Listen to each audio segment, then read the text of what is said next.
తాకట్లో ఉన్న మీ బంగారాన్ని ఆ రోజు మార్కెట్ ధరకే కొనబడును. RK gold company 8143143637.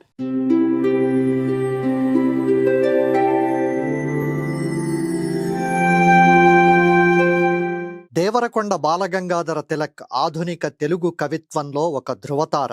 అమృతం కురిసిన రాత్రి కావ్యం ద్వారా తెలుగు సాహిత్యంలో తనకంటూ ఒక ప్రత్యేక స్థానాన్ని సంపాదించుకున్నారు. ఆయన కవిత్వంలో భావుకత, అభ్యుదయ భావాలు, మానవత్వం మెండుగా కనిపిస్తాయి. తిలక్ శైలి చాలా మృదువుగా ఉంటూనే పాఠకుడి గుండెను హత్తుకునేలా చేస్తుంది. తిలక్ గారు 1959లో రాసిన తపాలా బంట్రోతు కవిత సామాన్యుడి జీవితంలోని ఆశలను, నిరాశలను అద్భుతంగా ఆవిష్కరిస్తుంది. ఆ కవిత ఇది: మై డియర్ సుబ్బారావు, కనిపించడం మానేశావు ఏమిటి? పోస్ట్ మ్యాన్ మీద గేయం రాయాలా? అందమైన అమ్మాయి మీద కానీ, చందమామ మీద కానీ, వంద్యుడైన భగవంతుడి మీద కానీ, అవంద్యుడైన ధీర నాయకుడి మీద కానీ పద్యాలల్లమని మన పురువులు శాసిస్తే ఎక్కడి పోస్ట్ మ్యానో ఈ గోల ఈ సాయంత్రం వేళ. ధనవంతుణ్ణి స్తుతి చేస్తే 10 డబ్బులు రాలుతాయి. సచివోత్తముణ్ణి స్మరిస్తే 10 కళ్ళు మన మీద వాలుతాయి. ఈ నీ ప్రార్థన కడుంగడు అసభ్యం సుబ్బారావు. ఉత్త పోస్ట్ మ్యాన్ మీద ఊహలు రానే రావు. 3వ పంచవర్ష ప్రణాళిక, 7వ వనమహోత్సవ దినం, బిర్లా, దాల్మియా, సినిమా, దలైలామా, యుద్ధం, పరమార్థం, రాజులు, రాజ్యాలు, తారుమార్లు, ఇటువంటివి చెప్పు మరి చూడు నా తడాఖ. మృదుమాధ్వీ పదలహరి తరంగ మృదంగ విలసద్భంగి మనోహరాలవు కావ్యాల్ గేయాల్ కొల్లలుగా రాస్తాను. కాని తపాలా బంట్రోతు మీద హవ్వ, ఎండలో వానలో ఎండిన చివికిన ఒక చిన్న సైజు జీతగాడు, చెవిలో పెన్సిల్, చేతిలో సంచి, కాకి దుస్తులు, అరిగిన చెప్పులు, ఒక సాదా పేదవాడు, ఇంటింటికి వీధి వీధికి ప్రతిరోజు తిరిగేవాడు. ప్రైమ్ మినిస్టరా ఏం?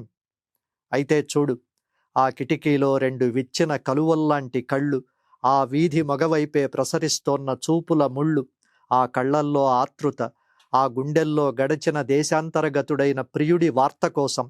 అమ్మాయి, 18 ఏళ్ల పడుచుదనాన్ని భద్రంగా దాచి పళ్ళెరంలో పెట్టి ప్రాణనాథుడికి అందించాలనే నీ ఆశ నాకు అర్థమయ్యింది.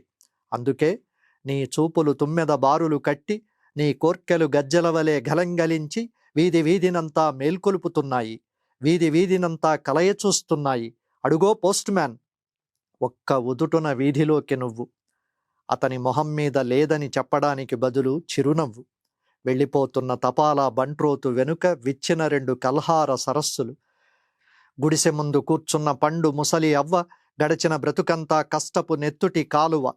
కనపడి కనపడని కళ్లల్లో కొడిగట్టిన ప్రాణపు దీపంలో తాను కనిన తన ప్రాణం, తనకు మిగిలిన ఒకే ఒక స్వప్నం. అస్సాం రైఫిల్స్లో సోల్జర్ సింహాచలం కోసం నిరీక్షణ, క్షణ క్షణ ప్రతీక్షణ. ఒక కార్డు ముక్క రాశాడా? బంట్రోతు, వెళ్ళు వెళ్ళు, త్వరగా ముసలిదానికి మంచి వార్తను అందించు. ముడతలు పడిన మొహం మీద ఆనందాన్ని పరికించు. దూరభారాన ఉన్న కుమారుడి కోసం ఒకచే తల్లికి చేరువవుతున్న నువ్వొక ఊరట. దగ్గరవుతున్న మిత్రుడి లేఖ కోసం నిలిచిన తరుణుడికి నీ రాక ఒక బాసట. వర్తకుడికి, నర్తకుడికి, ఖైదులో దొంగకి, హంతకుడికి, ఉద్యోగశప్తుడైన నవీన యక్షుడికి, మనిషికి, రాక్షసుడికి నువ్వు దూరాల దారాల్ని విచిత్రంగా ఒకే నిమిషమనే కండె చుట్టూ త్రిప్పగల నేర్పరివి, కూర్పరివి. అదృష్టాద్వం మీద నీ గమనం, శుభాశుభాలకు నువ్వు వర్తమానం. నీ మ్యాజిక్ సంచిలో నిట్టూర్పులు, నవ్వులు, పువ్వులు, ఆనందాలు, అభినందనలు, ఏడుపులు. ఏ క్షణంలో ఏది పైకి తీస్తావో ఆ క్షణాన నువ్వు రాజుతో సమానం.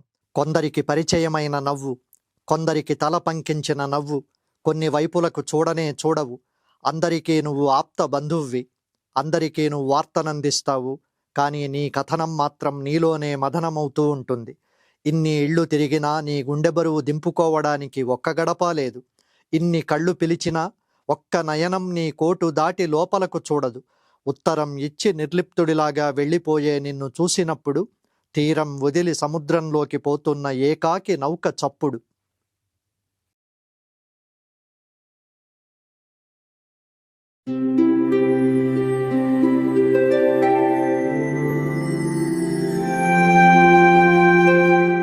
దయచేసి ధాత్రి టీవీని సబ్స్క్రైబ్ చేసి పక్కనే ఉన్న బెల్ ఐకాన్ను క్లిక్ చేయండి. ఈ వీడియోను లైక్ చేసి మీ మిత్రులకు షేర్ చేయండి. మీ అభిప్రాయాలను కామెంట్లలో పోస్ట్ చేయండి. ఫేస్బుక్, ఇన్స్టాగ్రామ్, ఎక్స్లో మమ్మల్ని ఫాలో అవ్వండి. ఇలాంటి మరిన్ని ఆసక్తికరమైన కథనాల కోసం మా వెబ్సైట్ aidatri.com చదవండి.